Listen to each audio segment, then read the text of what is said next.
Good afternoon, everybody, and thank you, Pamela, for inviting me here. This was all fairly spontaneous. I've just come fresh from lecturing at the San Diego Museum of Art, and I just packed up my bags and came over here to give the same lecture again, but I'm sure it's going to be completely different.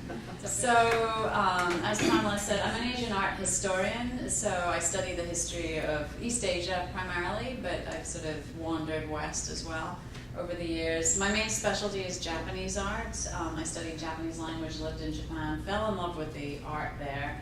I opened the lecture at the museum explaining why I went to Japan in the first place and why my original plans went horribly wrong. I had studied Japanese at college in the 80s, hoping to get a financially lucrative job in the business world or the international relations world. I'd also wanted to use my Japanese to help bring cultures together. So I traveled out to Japan after I graduated, worked in rural Japan in a small city as a coordinator for international relations. And while I was there, I got terribly distracted from my original mission to coordinate international relations. I did that as my day job, but in the evenings I was studying ceramics because I was falling madly in love with Japanese ceramics. So I learned with a potter there. I spent a whole year and a half just coiling pots. And I did some glazing as well, but lots of coiling. And he wouldn't let me throw a thing. And then I studied some calligraphy and flower arranging as well. Flower arranging comes hand in hand with pot building in Japan. And by the end of my 2 years in Japan, I had completely derailed my business career. I decided that actually I really would like to study more Japanese art history and learn about the art, the culture, the belief systems in Japan. And so I blame this distraction that occurred with my career on Japanese ceramics. And but I'm really happy at the different path that my life has taken. I've worked for the last 20 or so years as an art historian, working in museums, writing, meeting artists. It's been quite a nice career. I've enjoyed almost every bit of it. Human politics aside, it's the only bit that messes anything up, really. And the type of ceramics that I originally fell in love with was not the very refined porcelains with the beautiful enamel glazes. It wasn't the very, very shiny, smooth, perfect form jars and plates.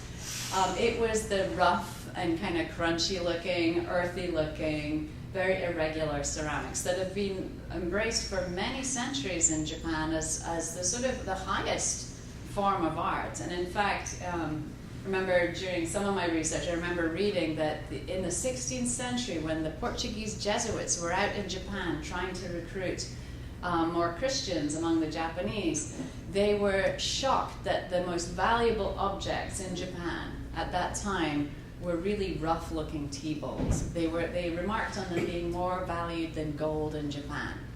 And they wrote that in their diaries and came home and shared this with Europe. And maybe as an early student of art, I might not have understood why they were so important, but having studied the tea ceremony in particular over the years, I've come to really understand on a deeper level why they've been so highly valued in Japan. I know why I like them, because I like their sort of roughness, their earthiness, and their very humanness. But I have a better understanding now of why they've been so loved in Japan over the centuries. So we're going to focus today on shigaraki ware, which is one of the traditional wares from Japan. The kilns are close to Kyoto, and the kilns have been there for at least 1,000 years. And it's one of the types of ceramics that I am particularly fond of. This is a very contemporary piece of shigaraki ware made by a living artist, part of a collection, the Gordon Broadfear collection. You may have met it before at the Mingate Museum. Yes. This piece is now, I think, on its way to South Dakota with that show. I think it's on its way to South Dakota, or maybe it's landed. Okay, is that going to work? Oh, Am I not pressing the right button? The arrow to the right should do it. So this is just to prove to you that I really do love Japanese pots. This was me last spring in Japan visiting Kyoto with a group from the Santa Barbara Museum. That was a nice trip. Got to see some of my favorite places in Japan and some of my favorite art in Japan. We were here visiting a dealer who spends his life learning about Japanese ceramics, meeting the potters who are continuing many of the traditions of Japan. He had a 500-year-old jar, probably shigaraki, but possibly from one of the other main kilns there, and I just grabbed and held it and showed it some love, because it's the type of jar that has started off its roots as a storage jar for food, probably on in a farmer's kitchen, but was over the centuries, this type of jar was elevated to a much higher status because of the tea ceremony, the culture of the tea ceremony, and now these are considered to be great treasures in Japan. And I just love their sort of roughness, and so I don't get to handle 500-year-old treasures like this very often, so you can tell it's a tatami mat. If I dropped it, it would have been fine. Look at the mats, it's not a concrete floor, so he trusted me with it, so it would have been fine even if I dropped it. So today I'm just going to go through trace the history of the evolution of these ceramics from sort of rustic farmers' ware to vessels that were used in the tea ceremony to today, when we see a number of ceramic artists, not potters, but ceramic artists working in shigaraki, creating wares that are collected by collectors throughout the world today, and they're on view in museums like the Mingei more and more regularly today. All right, let's try the button again. Yes! Okay, I got this down now. So, shigaraki, you can see, is located quite close to Kyoto, southeast of Kyoto, and its location has been very important in its evolution as an important ceramic center. First of all, the first reason for this is its proximity to the nation's imperial capitals. I don't know how much you know about the history of Japan, but in the early centuries of Japan, the capital, before it was even located in Kyoto, was located in Nara, which is very close to Kyoto. In the late 8th century, the capital moved to Kyoto. But for much of its early history, the capital was in this part of Japan, the Kyoto Shigaraki area. And even for 5 months, the emperor fled Nara and actually resided temporarily in the valley of Shigaraki. And this is considered to have been very important in the development of the community, the region of Shigaraki. A number of Buddhist temples were built there. The beginnings of a palace was built there, and the first kilns were erected there to build the roof tiles that were going to be used on the emperor's palace. We're not sure exactly why, but the emperor left Shigaraki, moved back to Nara. There are lots of politics and a lot of political intrigue going on that caused this move back and forth. But the valley of Shigaraki, where he was living for a while, was very easily protected, very safe, was very fertile as well. So there was plenty of food, lumber. So it was a great spot to be for a while. But I guess he decided he'd rather be back in the capital, so moved back again. But because of his presence there in the middle of the 8th century, we had the first ceramics made in this region. These are very different ceramics, very low-firing ceramics of the terracotta type, the type that were used for roof tiles in this time. And for the next few hundred years, as far as we know, no ceramics were made in this region. Now, another important factor that contributed to the success of this valley as a ceramic center was the abundance of wood.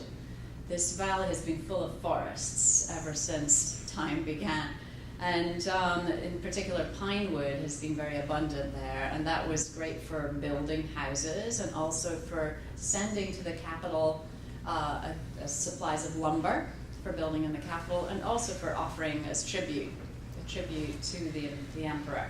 And this lumber, as you all know, is also a very important fuel for firing kilns.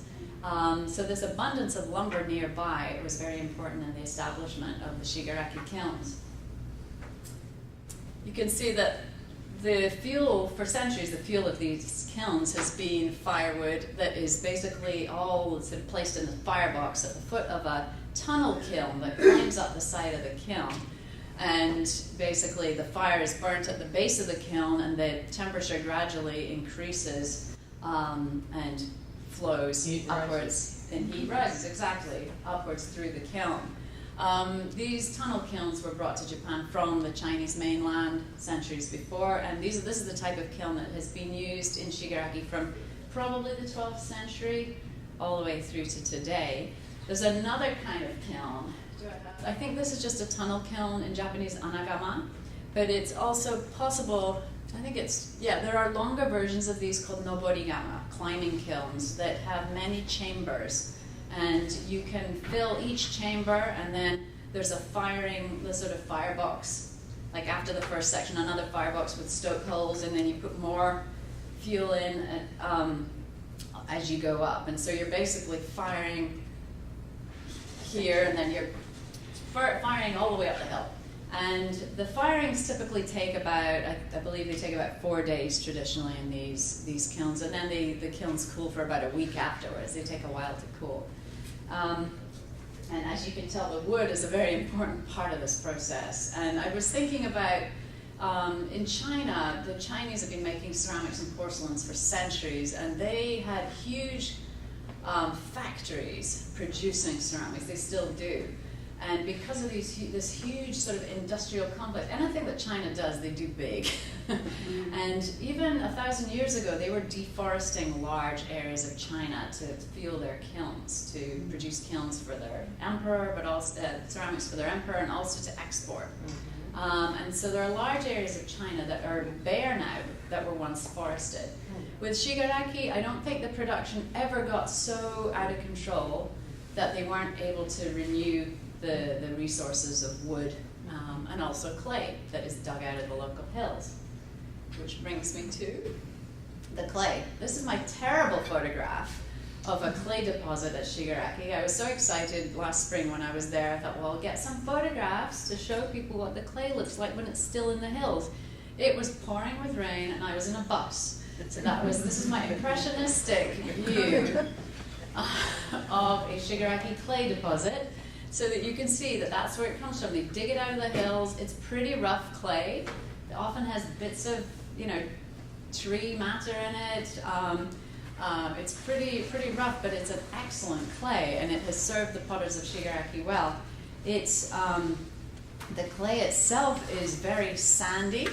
The area that's now Shigaraki used to be part of a large prehistoric lake bed, so it's rich in silica, which makes it a very refractory clay. So it's very high firing. It can reach temperatures of, what do you do, Fahrenheit? Or you do cone numbers, don't you? We know both, actually. So Okay. 2381 degrees F Fahrenheit, 2381 Fahrenheit is cone 10, 1305 centigrade. Okay, so almost cone 10. So it gets up to, let me see, 2300 degrees Fahrenheit and 1260 Celsius, if you do Celsius. I'm a Celsius gal. That's how I learned my temperatures.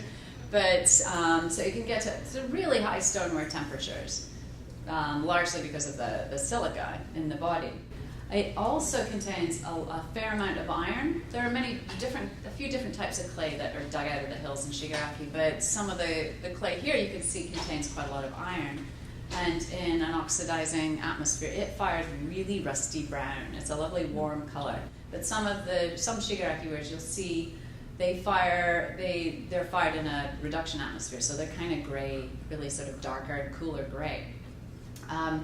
Also, very importantly in this clay, the clay contains feldspar, this mineral that's it's very quartz-like, and it's a really rough clay to work with. I've not personally worked with it, but I've read about how rough it is to work with. So rough, in fact, that the ceramicists will often use a towel when they're working the clay, because it's just so rough on their hands. In the early centuries, actually until probably about the 15th century, the 12th to 15th century, most of the shigaraki wares were hand built with coiling and probably pinching as well.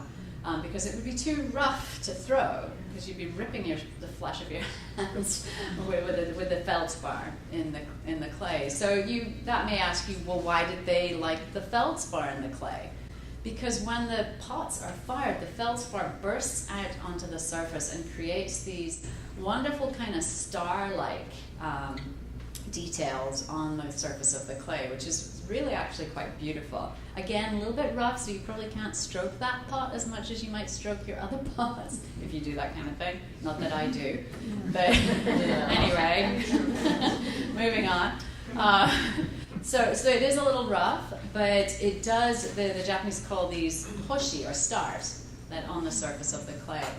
Another important happening inside the kiln during firing is that these shigaraki wares are traditionally not glazed, but there is a lot of ash flying around inside the kiln, and it lands on the shoulders. I'm not showing you the right piece for this, but it lands on the shoulders of the jars, or on the bowls of the dishes, and it creates this natural ash glaze, which is often a sort of greenish color, and often really very elegant looking. Sometimes kind of messy, but often very elegant. You can see it a little bit on this one. Yeah, you can pass that around actually if anybody wants to. You can handle it. You can enjoy it. It's not a precious piece, but you'll see here.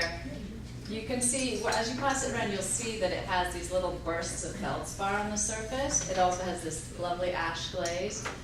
It's accidental, but the potters know how to load the kiln, so that they get the ash to fall more or less where they want it. Near the firebox, they'll tend to get more ash. And also probably more oxidizing as well. So they can control the color, they can control the falling of the ash on the piece. But they do pray to the gods before every firing to make sure that the firing is successful. Even today, they still make offerings so that they can get a beautiful finish. And there's still, trepidation as they unload the kiln every time. I think that's pretty universal. I think you've all probably had that moment of terror as you reach for your piece in the kiln, and a moment of wonder when it actually came out more beautiful than anyone could have imagined. I had that exactly once. Only once, but it was a good moment. So important, the location, the abundance of wood, and the richness of the clay were really important in the evolution of shigaraki as a ceramics center. I think you've looked at that photograph long enough. So we believe that the kilns at Shigaraki really started to produce traditional shigaraki wares sometime around the 12th century. And this is the beginning of what's often referred to as the medieval period in Japanese history, the start of the Kamakura period. And if you're fans of samurai culture, this is the period when the samurai, the military elite, began to rule the country. There was still an imperial court in Kyoto, but they didn't have the same political power as they had for the last century or so. The military set up their capital in Kamakura, which is near Tokyo, and so the first couple of hundred years of this medieval period is known as the Kamakura period. The next couple of hundred years, they moved their capital to Kyoto, which was still the imperial capital, and called their period the Muromachi period, and that's a period when the military were still in charge, but they weren't quite as rugged as they've been for the past couple of years. Very importantly, with the establishment of a military government in the late 12th century, came the introduction of Zen Buddhism to Japan. The late 12th century, Buddhist monks from Japan traveled to China, studied Zen Buddhism, brought it back to Japan. This had a huge impact on not just spiritual practices. Zen Buddhism was embraced by the samurai elite and the samurai retainers, and they loved the philosophy because it really resonated with the Bushido, the military philosophy. And austerity, simplicity, spontaneity, you could die any minute, so live now, sort of general philosophy. It also had a huge impact on the diet. The Japanese started to consume more vegetarian food. They had eaten a lot of fish, And this was the period when soybeans were introduced to Japan. I just learned this myself, it's fascinating. And the soybean became an important part of the Japanese diet, late 12th, early 13th century. This had a huge impact on the ceramics. It was also the period that the drinking of powdered green tea began in Japan. In the Zen temples, when the practitioners of Zen Buddhism needed to stay awake during long hours of meditation, they drank this powdered green tea as a stimulant. And it traveled from the temples to the homes of the military elite and gradually out into broader society. So a lot of important things were happening in Japanese culture in the late 12th, early 13th century that all had an impact on shigaraki wares. So during the medieval period, there were many kilns operating throughout the country. We know 6 of the most famous kilns as the six old kilns of Japan, although there were many more, and more of them are being discovered as more of Japan is dug up. These are the most important of the old kilns. There's Echizen on the northwest side, Seto, which is near Nagoya and produced the first glazed stonewares, Tokoname, Shigaraki, Tamba, and Bizen, mostly unglazed. And all of these kilns were producing utilitarian wares. They were mostly storage vessels for storing and preserving food. And let's see, there are 3 main types of vessels that were being produced for several hundred years, and most people only needed those 3 types of vessels to store, preserve, and eat their food from. There were obviously plates and dishes as well, but the bulk of the vessels that were being produced in these kilns were these 3 types. And this is the main type. This is a jar of the type that I was clutching for dear life in Japan last spring. This is a jar called a tsubo. That's a mini tsubo that's passing around. It's basically a jar with a very thinnish neck. It's mostly for storing food. The larger ones are for storing food, larger quantities of food. The second type is the kame, which has a wider neck, and it's usually used for storing, but also for processing food, for fermenting, pickling, etc. And then the third type is a grinding bowl, suribachi, which is used for, again, processing food, grinding up different types of food, particularly soybeans. So what I'm showing you here is a tsubo, which is kind of the epitome of medieval shigaraki ware. And if you had to show just one piece of shigaraki ware, this is probably the type you would show. This is a 16th century large jar tsubo from the LACMA collection in LA. And it is very characteristic of shigaraki ware. It has the sort of rough, uneven shape. It has you can see the speckles of feldspar on the surface of the glaze, and you can see some of that natural ash glazing that has happened, mostly around the shoulders. It's usually the shoulders for these large jars. Very rough and rugged. Now, I was doing some research for this lecture and was able to find some of the main uses for these wares, which I thought were very interesting. Most of the early potters in shigaraki, from say the 12th to the 15th century, worked as farmers. They were farmers. There were no full-time potters that we know of. Most of them worked the fields, mostly the rice fields, for much of the year. And then during the quiet season, some of them some of them made pots. They built pots, possibly. And they were possibly taught how to do that by potters from Tokoname, another pottery town a few miles away, who had traveled to their town, maybe settled there, taught them how to build pots and how to fire them in the tunnel kilns, the anagama. And so most of the potters in shigaraki until the 15th century were part-time. And most of them didn't get really good. They mostly hand-built, partly because the clay was so scratchy, but because they only ever did it for a little bit of each year, so they wouldn't really build up great skills. Yet, they produced these lovely functional pots that could store food. And the tsubo was particularly useful to store, whenever they harvested the rice, they would store some seed rice to plant the following spring. And these jars were primarily used in these early years to store rice seed. So each farmhouse would have their own storehouse full of jars full of rice seed in them. So that was the primary use for these. And then as soybeans became a more and more important part of Japanese cuisine, they were used to hold soybeans as well, just to store them. So this is your wide mouth jar. It's called a kame.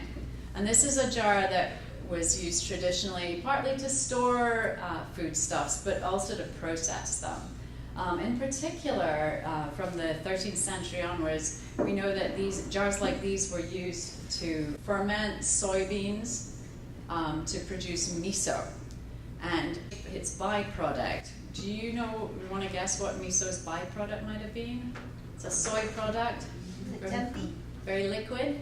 Soy sauce. So from about the late 12th, 13th century, the Japanese started fermenting the soybeans into miso, and then making soy sauce out of it as a byproduct. So I did not know that myself, but so that's something I've learned out of this whole experience. We'd store the jars full of soybeans to ferment them over the months. They would also ferment sake in these jars made with rice. They would also pickle some vegetables. They would also create rice vinegar and process it in these jars and store it in these jars. Now, the third object, I don't know how big this is. They come in different sizes, but this is the suribachi. This is the grinding bowl. And the most important function, and you could grind sesame, you could grind ginger with this bowl, but the most important function for this bowl was to grind soybeans into miso paste. So you fermented your beans, then you basically dump a whole load of beans into here, and you squish them, and you make miso paste for your miso soup or for your cooking. So this was the main function of this suribachi. And you can see that the way they made it was very simple. It's just a bowl, but they took a fork and scratched lines across the surface so that you could grind the vegetables or the beans onto the surface.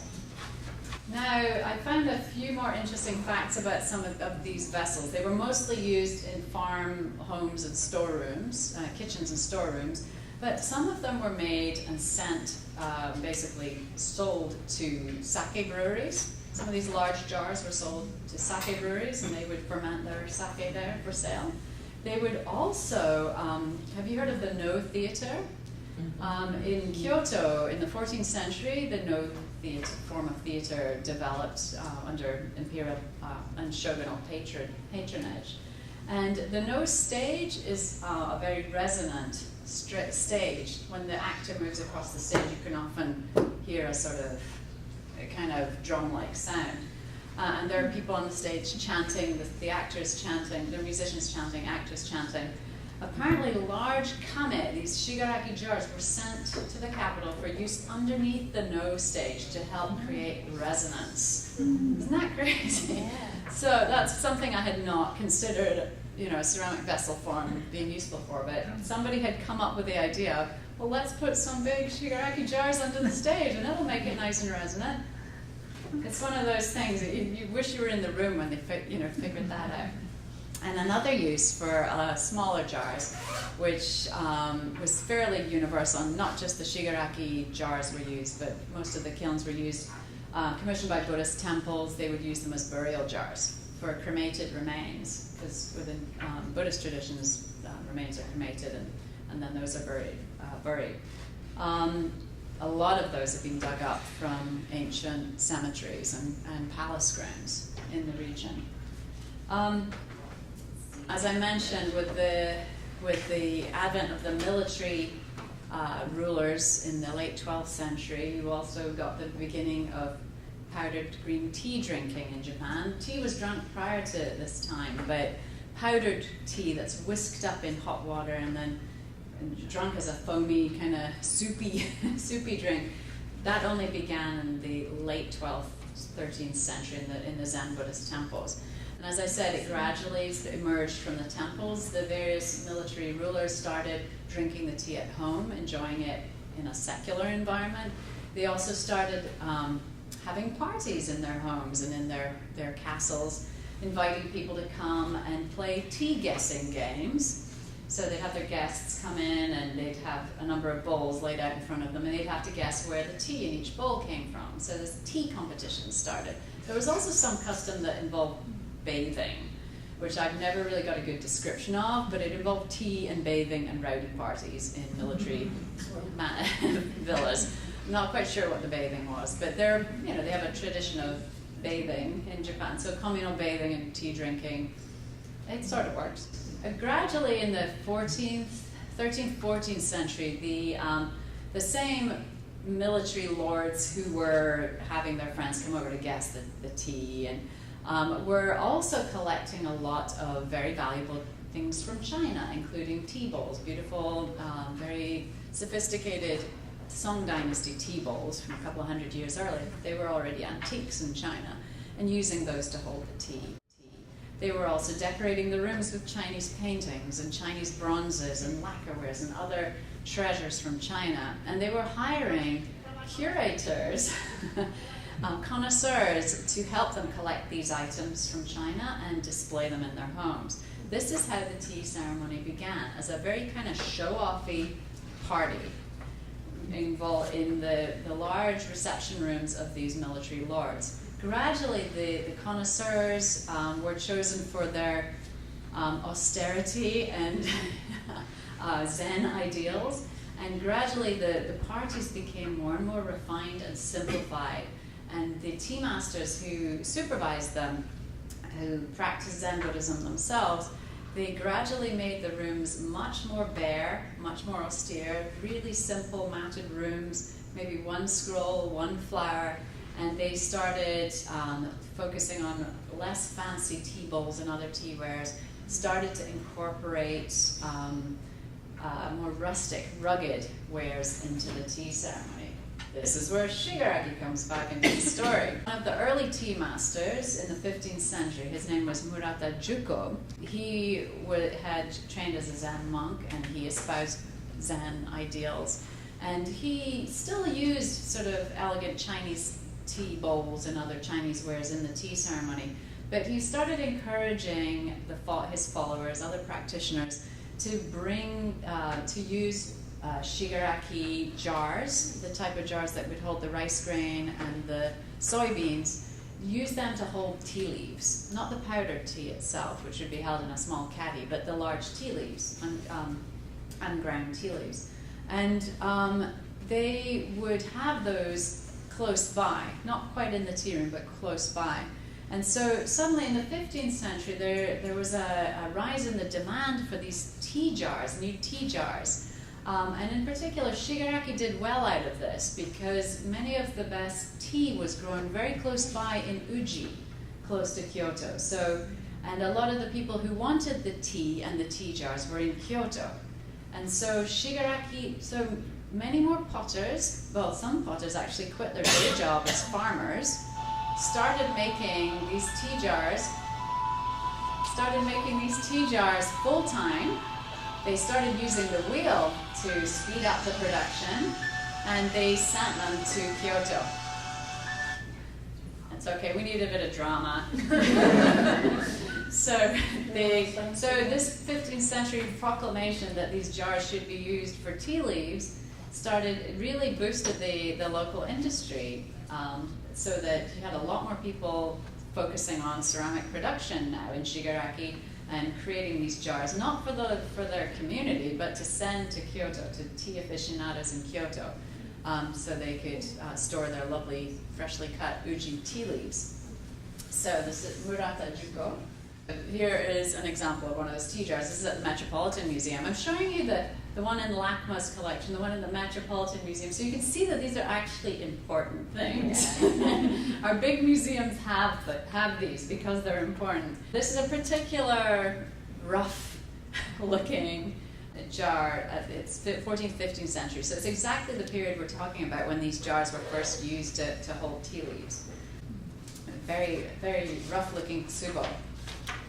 And as I said, during this period, because the potters were producing more of them, they actually started using kick wheels so that they could actually throw or partially throw these pots. And just in case you're wondering, the pots are usually built in 3 pieces. So the first, this up to about here would be hand built or thrown first, left to dry, and then the second section would be added on, and then would be built in several stages because it's so large. Now, in the 16th century, shigaraki received another big boost, and as did many of the other kilns in Japan, especially in the last couple of decades of the 16th century. Another tea master called Sen no Rikyu, who's much more famous.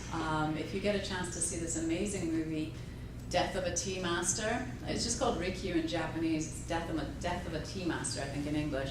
Kind of hard to find. It was made by Teshigahara, one of Japan's most famous directors. He also did Women of the Dunes in the 60s. Major, and he was the head of an Ikebana school. I mean, he's an amazing guy. So this movie is beautiful, and it tells the story of Rikyu, the tea master, and his lord, Hideyoshi, and their love of the tea ceremony, and everything to do with the tea ceremony, but the conflict between them that eventually led to Rikyu's suicide, ritual suicide. And it's all about tea ceremony, the tea vessel. It shows you, if you really need convincing as to why the tea ceremony is so important in Japan, watch this movie. Because it's all about the aesthetics and the politics. Just in a nutshell, Rikyu was Hideyoshi's tea master. Hideyoshi was a bit of a rough guy. He'd risen through the ranks of the military, become the most powerful man in Japan, but he was really a thug. And he wanted to seem sophisticated, and he worked with Rikyu, who knew his tea, he knew his Zen Buddhism. He worked with Rikyu to become really sophisticated in the tea room. And the tea room wasn't just a place for exchanging a bowl of tea or serving a bowl of tea and receiving a bowl of tea.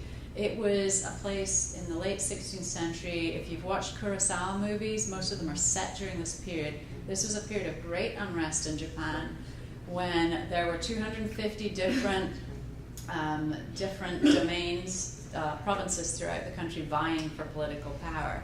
And there were allegiances being formed and enemies being made all the time for the second half of the 16th century. Hideyoshi happened to be at the top in the last couple of decades of the 16th century, but only because he was really good at forging those allegiances and watching out, spying on people. He sent Rikyu around to look for tea bowls or tea kettles in different parts of the country, and also gather intelligence about what everyone else was doing. And he arranged the tea ceremony, special tea ceremonies with Rikyu overseeing it, inviting certain people who he wanted to have on his side to forge allegiances during the tea ceremony. The tea ceremony is not just a lovely spiritual, has not just been a lovely spiritual and artistic and cultural happening in Japanese culture. It was very important in forging political relationships at the most turbulent time in Japan's history.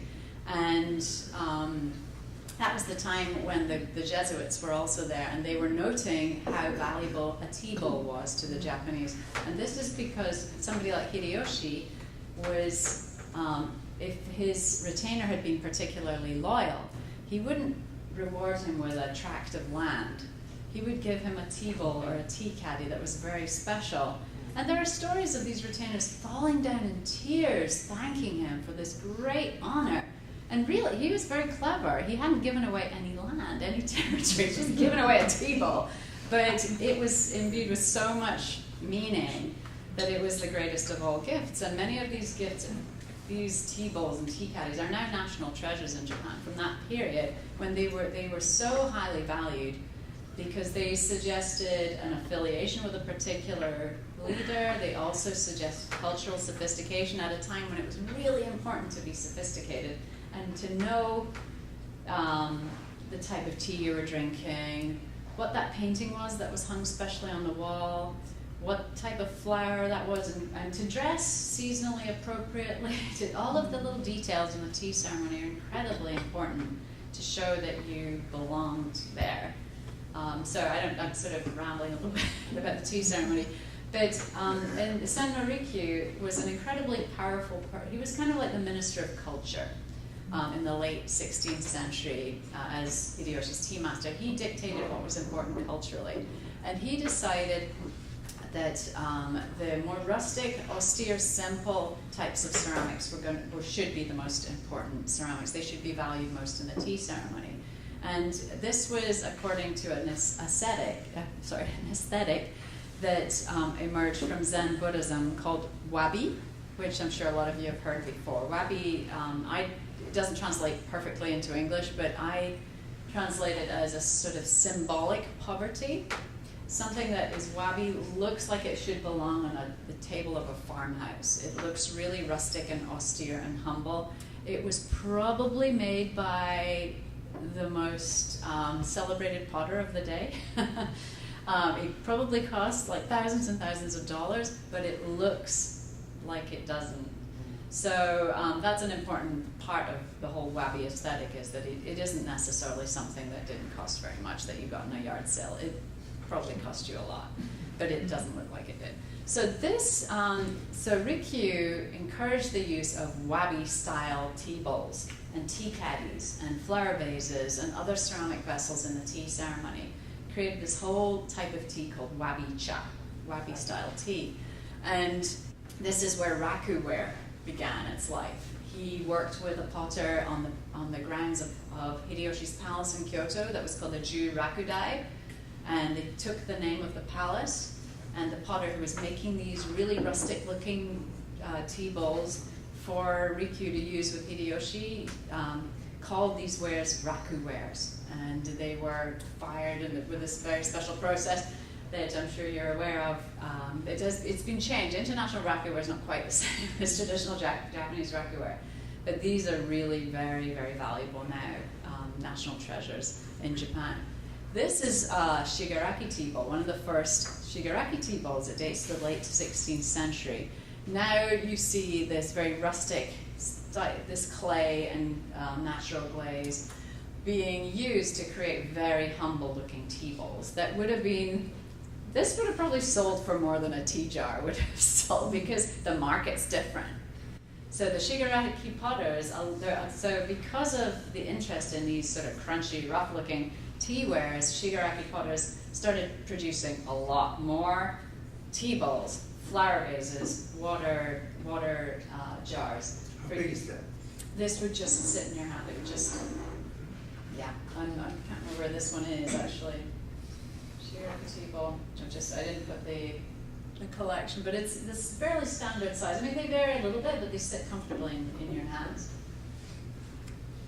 So not everybody's style of ceramics, but this would have been highly prized in the late 16th century in the Kyoto area in particular. These are a couple more from that period. That one's from that period. This is a water jar that has a lacquered wooden lid, and you can see the feldspar bursting out onto the surface of the clay there, and the natural glaze. That was a beautiful piece. This one, even I don't think it's that beautiful. It's very, very rough looking flower vase. Is this a new piece? I was trying to find a good flower vase of this style, but I was rushing and didn't get the best image. But this is I think this is a contemporary piece, but very rough looking, but of the type that would have fit into a wabi style tea ceremony. Now, so a big skip. Sorry, that was a bit of a shock to go from that one crunchy looking piece to these.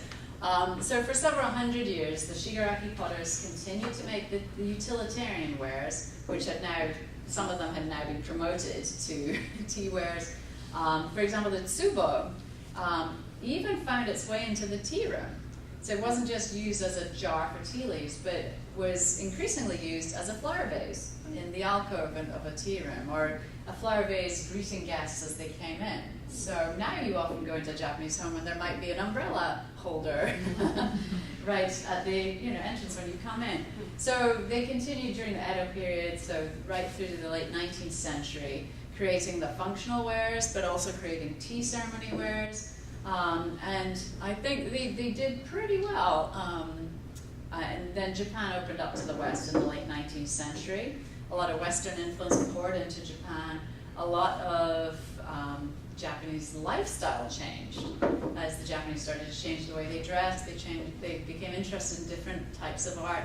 a lot of the artists, a lot of the ceramic artists in shigaraki started experimenting with different glazes during this period.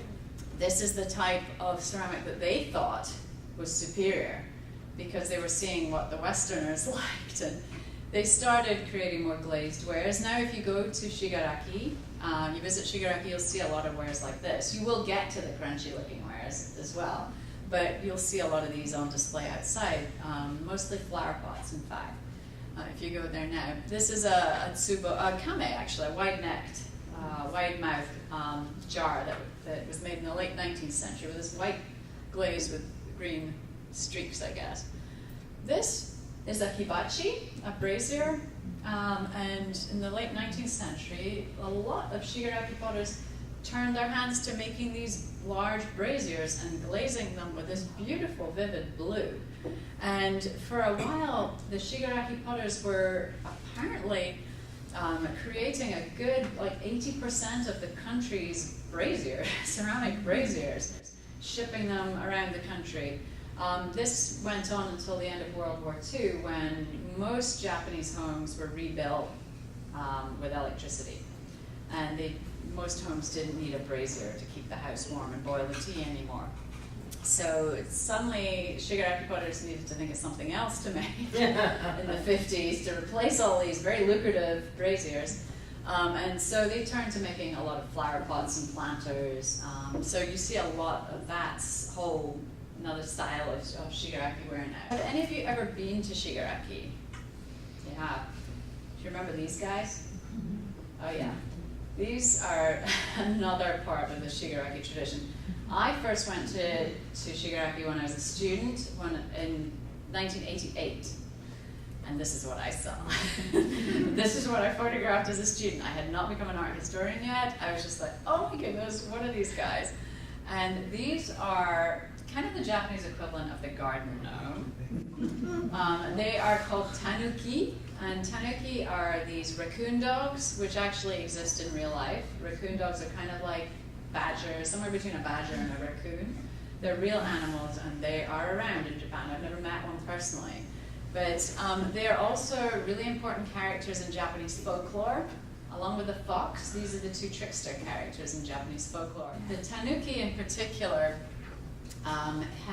is believed to disguise himself as a Buddhist priest and go around houses at night, begging for food and sake and anything else you might spare. People would give them food and think that they'd given the priest something and felt like they'd earned some karma for the day, but in fact they just fed a tanuki. And the tanuki in traditional Japanese art, and there are ceramic tanukis that are a couple hundred years old. I don't know if they're from shigaraki, but they are depicted hilariously. They're standing up, so they're like little people, little men. They're all male in Japanese art. They all have really big bellies to suggest their appetite for food. They're carrying a sake bottle to suggest their appetite for drink. They have oversized testicles, always, to suggest their appetite for something else. And they carry an account book, a ledger, that suggests that they've been overspending. And I guess they've gone into debt.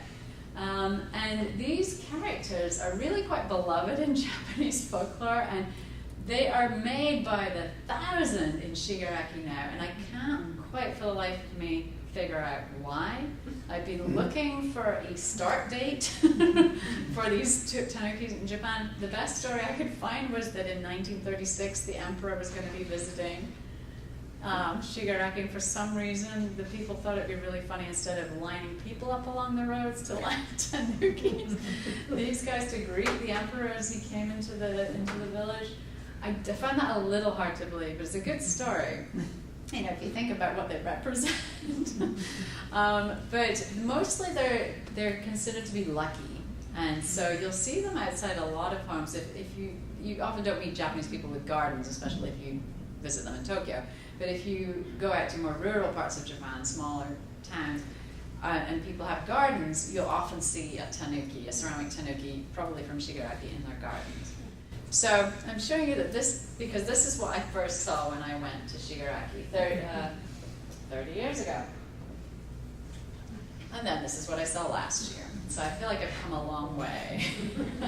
This is Yasuhisa Koyama. And he is an artist who's very well established now. He was born and grew up in Shigaraki. And he is really one of the first artists to start creating shigaraki ware that is more than just vessels. It's become sculptural. He's creating it more as an art form. As a young man, worked for a ceramic production center. I think he was probably churning out flower pots and sort of designed housewares. But he decided he wanted to learn the original traditional shigaraki ceramic technique, so he built himself an anagama in 1968 and started to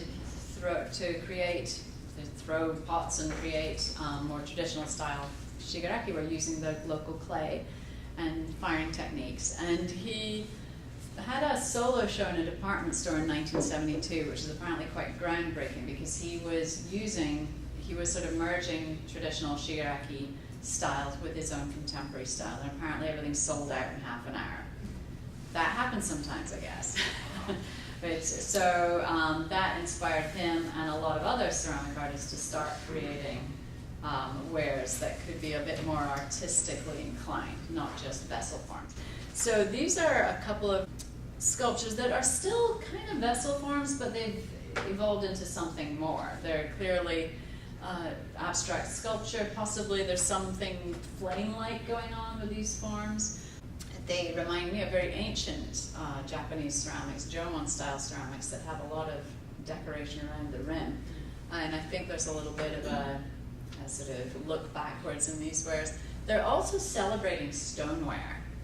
You know, there's no glaze on these. They've been fired, and if you look carefully, this is probably the same clay, but being fired in 2 different kiln atmospheres. So he is known for firing his kiln a really long time. He fires for about a week, and then he often refires his ware several times. He describes himself as being like a painter who paints layer upon layer of paint onto the surface. He fires his pieces, and then he puts them back into the kiln and fires them again, hoping, I guess, that the ash will fall in a different way, that the oxygen or lack of oxygen will create a different effect on top of the previous effect, and create these subtle gradations of color and texture on the surface. So here, this is presumably fired with more oxygen, with less oxygen. So you have a very different reaction with the iron oxide and the clay. Also, something that he pioneered, apparently, is the use, you can see that these are not round wares. He may have thrown them originally, but then he cut off sections of the clay to create these flat sides. And apparently he used piano wire to cut through the clay, and apparently he was the first Japanese ceramic artist to do that, and then others started to copy him. I know my potter in Japan, he used wire, regular metal wire to cut, and that was sufficient, but he liked the piano wire. He found that much more satisfying, a better cut. So here's another ware by Yasuhisa Koyama. And he's an interesting guy. He's fun to meet. He talked a lot. And he's not terribly modest, which is interesting. Because I've met a lot of very humble potters in Japan over the years. But a nice guy. But just like, he talked a lot about himself, and but really quite an extraordinary artist. And I was happy. I mean, he's allowed to talk. He's 80-something, and he's created this. I mean, and he can also still create very traditional style flower vases, and they were in another room. But his main gallery, he showed these pieces, because that's what he wants to be known for now. Now, this is another shigaraki artist who I think his work is really beautiful, very different, not quite as rough and masculine as Koyama's. But this is Satoshi Arakawa.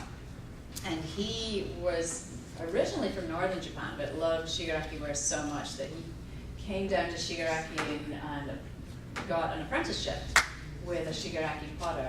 Right. Fired it on its side. Yeah, very good. Top of the class. So this artist, he decided he wanted to train in shigaraki, so he apprenticed with a shigaraki potter, and he uses shigaraki clay and many traditional firing techniques to create something kind of very contemporary, very fresh, very his own. You can see he's got a cylinder here, and it hasn't been glazed, but he has worked the natural glaze in the kiln. He's positioned his pot very carefully, probably on his side, so that the ash falls onto the piece and then pools. I don't know how he controls that, but when a lot of ash basically melts and pools in one spot to create this sort of green blob, this is called the dragonfly effect in Japanese ceramic vocabulary. And you can see it happening here. It's a very organic, the design is very organic on this, very warm, but very natural looking, even though it's obviously quite deliberately created. So this is a piece that's in the Mingei, that was in the Mingei show. You may not have noticed it because there were a lot more showy pieces around it, but this is a really lovely piece. And these are 2 plates by him that I'm going to be showing this small exhibition in Pasadena in the fall. They also belong to Gordon, but they're not in the traveling show. And here he's used a wax resist. He fired these pieces to reserve these sort of blobby areas. This is not a shigaraki traditional technique, it's more from the Bizen kilns. This is another artist. This is Kohara, Yasuhiro Kohara, and this is a handled basket. It's not obvious right away what you're looking at. It was in that show at the Mingei. It's a very rugged, unglazed piece, but when you look inside, the natural glaze, ash glaze, is inside, and it has melted and pooled into a very green, glassy section inside. So you have to look inside to see the glaze. It's very beautiful and very rough looking. I have to say, one of the people in the last lecture, she just cannot stand this piece. She was really, if you don't like it, that's fine. It's not going to appeal to everybody. This is very rough looking. And this is what he's known for. He's an artist who didn't train with shigaraki potters, but he likes to use. Are you voicing your disapproval of this piece? You're quacking your disapproval. Let's come to this. She sells duck eggs. She does? Yeah. Okay, you owe me an egg. It's called a handled basket on the label. So we'll call it a handled dish. Thank you. There we go. I'm just trying to figure out. I know, it's not the best photograph for seeing how it works as a piece, but it is hollow inside. It does have a handle, which, I think it's relatively comfortable to hold the handle. But the whole piece is very rugged. Yeah, and not everybody's cup of tea. So sorry for the horrible photograph. This is the collector Gordon's. He has a condominium full of Japanese ceramics, which is heaven for me, but it's very full. So this is a large wall vase that is also made by Kohara-san. And that's my horrible picture of it. I was just taking photographs to make note of it. It wasn't never supposed to be shown in a lecture, so I apologize. But Gordon sent me a close-up of the piece. So you can see the very rugged clay here, but also the pulling, the dragonfly eye here. I don't know how he gets it to pull there, when he's firing. I mean, usually it has to kind of all flow downwards. I don't know how he's getting it to pull at various points. I think he must have had it lying down when he was firing it, and then I don't know how he got it to, yeah. So, but anyway, really stunning work. I think we're at the last artist now, who is part of the Rakusai family. This is one of the most famous families in Shigaraki. They've been producing ceramics for about 200 years as a family. On the left here, this is not a great photograph, but it's basically a flower vase, a globular flower vase, pear-shaped vase. It's very much in the traditional Japanese style, and it's by Takahashi Rakusai V. So 5th generation potter in this family. And he is he's creating a lot of works in a very traditional manner. I went digging around in the database of Scripps College, where I'm working now as of like 4 weeks ago. So I thought, well, I'll see if they've got any shigaraki ware. And they had a piece that they had marked unidentified, but probably Rakusai III, born in 1885, and possibly given to Scripps College for the 40th ceramic annual. So they think that's the piece that was in the ceramic annual 35 years ago at Scripps, and it's possibly a shigaraki piece from the late 19th century. It has these little lugs on the shoulders, which are unusual, but I haven't met the actual piece, so I need to go meet the piece itself, grab it and hug it, just to see if it's the real thing.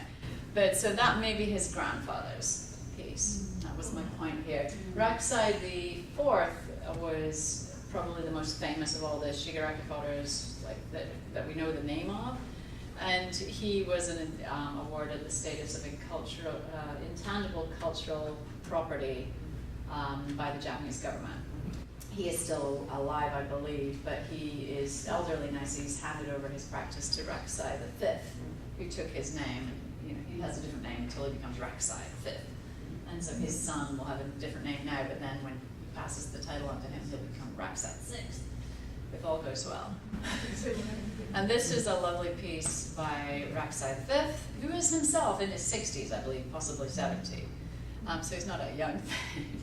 But this is a lovely piece that I'll be putting in the exhibition that I'm working on, of just a square dish, so simple in its construction, just tilted up slightly at the corners with a little splash of that natural ash glaze, just almost like a calligraphic brushstroke, really elegant. And the boxes are so beautiful. If you buy a piece from these artists, your piece will be lovingly wrapped up. I mean, you're paying for it. But they lovingly wrap it up in tissue paper, and then it's in this amazing wooden, inscribed box, and then wrapped, knotted in a way that you can never knot again, because it's a special knot. And it's just, even the box is a work of art. And I'm going to end on this piece. This is another piece by Rakusai the Fifth in Gordon's collection, and it's a flower vase that hangs on the wall, and it's in the shape of an arrow quiver.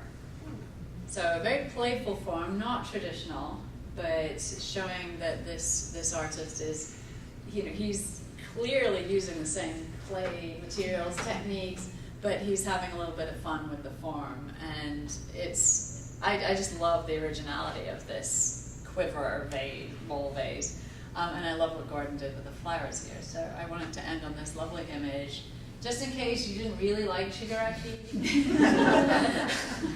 Here's a lovely image to end on, but I hope you all love it, shigaraki, this tradition, at least half as much as I do, because it is really truly a beautiful and rich tradition, ceramic tradition. If you haven't handled that pot yet, or haven't handled it enough, please feel free to.